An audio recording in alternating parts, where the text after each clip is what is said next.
Your grandfather in World War II. You look like him. The eyes, mostly.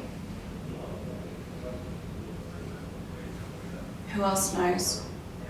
The club, that's it. You talked to Nero? Yeah, He had no idea. I know. He's a good man, Jax. Stay close to him.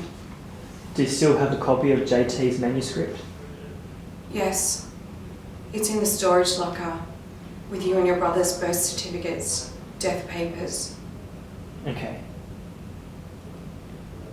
I love Tara very much. Don't. This is not an excuse. I'm not defending myself. I can barely remember what happened that night. But it happened.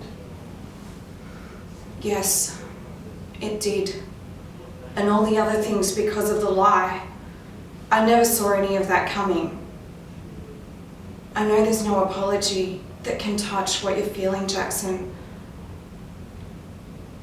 I'd like to go out to the garden, if that's okay.